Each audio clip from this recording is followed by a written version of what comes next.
Ok, então nós vamos iniciar esse tempo aí, estudando aí o livro de Ruth, fazendo algumas considerações iniciais acerca do livro como um todo e depois migrando aí para o capítulo um, ok?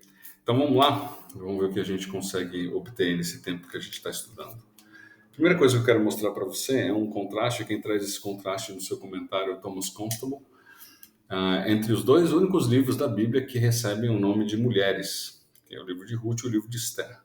São histórias praticamente inversas, né? Por quê? Porque Ruth é uma não judia, tá? Ela não faz parte do povo da aliança e ela se casa com um judeu. Ao passo que Esther é uma judia, ou seja, é uma pessoa do povo da aliança que se casa com um rei gentio. Ah, e ambas têm uma importância tremenda na história do povo de Israel, né? No caso de Ruth, ela continua a linhagem messiânica, indo até Davi, como a gente vai ver. E no caso de Esther, ela evita a extinção do povo de Deus, permitindo que os judeus se defendessem dos ataques que foram feitos contra eles no livro de Esther. Você pode ler depois e você vai entender isso um pouquinho melhor. Tá? Um segundo contraste, esse aí quem traz é um comentário chamado Precept Austin, ele é muito bom, muito completo, e rapidamente um contraste entre Ruth e Juízes. Tá? A gente vai ver que Ruth aconteceu na época de Juízes, a história de Ruth, tá? Mas o contraste ele é impressionante, por quê? Porque ele mostra para nós que é possível nós vivermos de maneira piedosa em meio a uma sociedade que é corrupta, tá? Um outro exemplo disso muito claro é a vida de Noé. Você pode ver, mas só esse contraste aí, né? Ruth e Juízes, luz contra trevas, pureza contra imoralidade, as pessoas escolhendo o Deus verdadeiro e outros indo atrás de ídolos que não são deuses, devoção e não lealdade, amor ao invés de cobiça, paz ao invés de guerra, bondade ao invés de crueldade, obediência resultando em bênção, a desobediência resultando em sofrimento, tá? E é interessante o último aí que ele fala a fidelidade de uma estrangeira, que é a Moabita, ao passo que o povo escolhido é infiel em juízes. É muito interessante esse comentáriozinho. Aqui são 5 coisas muito rápidas que eu quero mostrar para você antes de nós entrarmos no capítulo 1 do livro de Juízes, para nós entendermos um pouco melhor o contexto do livro e as informações gerais do livro antes de nós entrarmos no capítulo. Tá? A primeira parte delas é o contexto. A gente já viu isso aqui em aula. Tá? Gênesis é um livro que vai falar, entre outras coisas, dos patriarcas, tá? De como Israel, a nação de Israel, começou. Êxodo vai tratar da saída de Israel do Egito. Como é que Deus milagrosamente libertou eles. Tá? E quando ele sai, Deus se revela para o povo. Então, o Levítico é um livro que vai falar sobre as leis. Então, é Deus se revelando ao povo, revelação de Yahvé ao povo. Tá? Números vai tratar do vagar do povo no deserto, aqueles 38 anos que o povo ficou no deserto. E Deuteronômio a gente chama de segunda lei, tá? Moisés repassa as leis para aquela nova geração que não morreu no deserto, tá? Aqui em Josué nós temos a conquista da terra.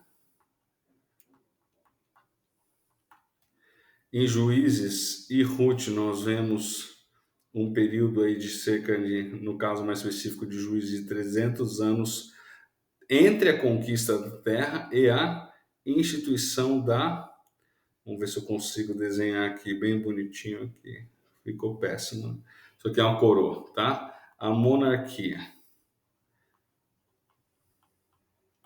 Então, entre outras coisas, o livro de Ruth, ele vai fazer parte dessa transição entre os patriarcas e a monarquia, tá? Então, vou fazer aqui essa transição entre os patriarcas de um lado e a monarquia em 1 Samuel. E Ruth está juntamente com Juízes dentro desse período específico aí, tá? No caso de Ruth, o que é muito legal, a gente vai ver na genealogia no final, a gente vai ver Pérez, que faz parte aí dos patriarcas, e a gente vai ver Davi sendo mencionado como o verdadeiro rei de Israel, tá? Então, em Ruth a gente tem essa transição, falando tanto de Pérez quanto de Davi, ok? Além disso, o contexto de Ruth, no qual ele é colocado na nossa Bíblia, é um contexto que envolve uma trilogia. Se você lembrar aí no finalzinho de Juízes, nós vimos 3 histórias aí, tá? A pastora Darley falou aí, Juízes 17 e 18, quando o neto de Moisés conduz a tribo de Dan à idolatria, tá? Muito triste a história. E ela acontece em Belém. Opa!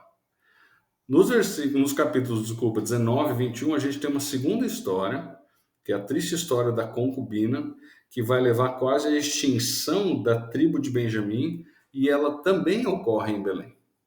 E a história de Ruth, ela tem 3 movimentos aí, tá? Belém, Moabe e de volta Belém, ok? Então, de maneira intencional, a gente vê que o final de Juízes está ligado ao começo de Ruth, talvez até como um desejo de quem tem organizado o cânon desse contraste aí de 2 movimentos terríveis em Belém, contrastando com uma realidade muito bela que ocorre mais especificamente aí ao final do livro de Ruth, tá? Qual que seria o propósito? O Thomas Constable ele vai falar muito claramente sobre isso, e se você pegar o comentário você vai ver, ele vai tratar muito essa questão da redenção, tá? Enquanto, por exemplo, o livro de Esther vai falar sobre a providência, a doutrina da providência de Deus, o livro de Ruth vai falar muito acerca da doutrina da redenção, e a gente vai ver isso muito claramente, tá? O Constable vai falar assim: o seu propósito primário parece ter sido revelar como Deus opera com frequência e de maneira providencial, não é provincial, saiu errado aí, tá? Vamos corrigir isso aí no comentário, inclusive. Nos bastidores, tá? Isso aqui é uma coisa importante, a gente vai ver muito essa questão dos bastidores aí, fazendo com que a sua vontade seja executada, ok? Então a gente vai ver isso no livro. O mapa, ele é muito importante para a gente estudar esse livro, por quê? Se você olhar aqui ao redor do mapa, você vai ver que toda essa região aqui, exceto essa parte de baixo aqui dos Moabitas, dos Edomitas, tá? Depois do rio Amon aqui, mais especificamente, toda essa parte colorida aqui, ela faz parte das tribos de Israel. Então essa foi a divisão da terra que Deus deu e que o povo recebeu ali na época de Josué. Então a gente vê que aqui Moabe, tá? Quando a gente chegar em Moabe aqui, Moabe está fora dessa região. Porque Moabe não faz parte, embora seja um parente distante dos judeus. A gente lembra que Moabe é fruto de um incesto das filhas de Ló, tá? Um são os amonitas e o outro são os moabitas, tá? São fruto desse incesto, então eles são parentes distantes aí dos judeus, mas não são considerados povo da aliança, tá? Então, quando a gente olha aqui para essa regiãozinha, que é a região específica que vai ocorrer nesse movimento aí de Belém, Moabe de volta para Belém, a gente tem que prestar atenção no seguinte: de novo, Moabe aí no mapa está um pouquinho maior, essa região toda aqui é uma região que não faz parte da aliança, tá? Não faz. Então, quando a gente for ver aqui que eles saíram de Belém e foram até Moabe, eles saíram da terra da aliança, da terra prometida, e foram para uma terra que não era a terra que Deus havia dado para o povo de Israel. É importante a gente entender isso aí, tá? Com relação à data de composição, há 2 versículos, 2 passagens, na verdade, as 2 no capítulo 4, que nos dão uma ideia de quando pode ter sido a composição do livro de Ruth, tá? Mais especificamente, eu não vou gastar tempo aqui, você pode ler o texto depois, mas aqui no capítulo 4, nessa primeira porção aqui, o que acontece é o seguinte, no versículo 7, o escritor vai fornecer uma informação que é relevante para os leitores atuais daquele material. Então, o que acontece? Se você olhar no versículo 7, ele começa dizendo antigamente, tá? Então, ele vai falar de um hábito não mais praticado no momento em que essas pessoas estão lendo o livro de Ruth, tá? Que hábito é esse que ele está falando aqui? É essa questão específica de você tirar a sandália e dar para outra pessoa selando assim, oficializando os negócios, tá? Então, uma pista que a gente tem é o seguinte: esse hábito ele era praticado na época em que que a história ocorreu, mas não mais na época que o livro foi escrito. Ou seja, o livro foi escrito depois que esse hábito parou de ser usado, tá? Segunda questão aqui, e muito, muito importante, é a menção de Davi aqui, tá? Davi, obviamente, é a peça-chave aqui. O texto vai terminar e vai falar muito sobre Davi, tanto aqui no versículo 17, quanto depois no versículo 22. Então, no momento da composição, Davi já era uma pessoa de destaque. A gente não sabe se ele já era rei, essa é uma possibilidade, tá?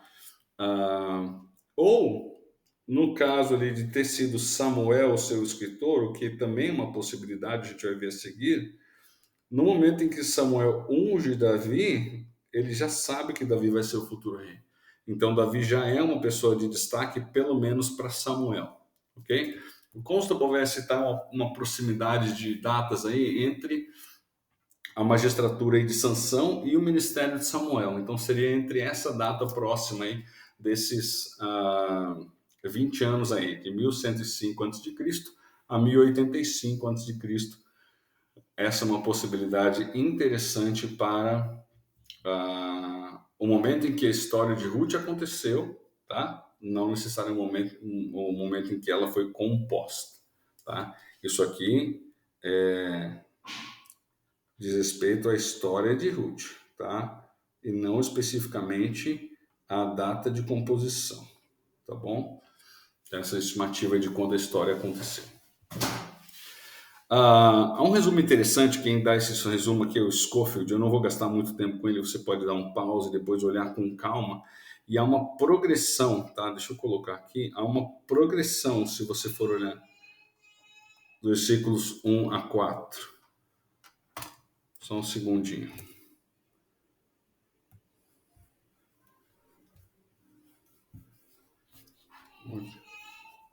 Muito bem.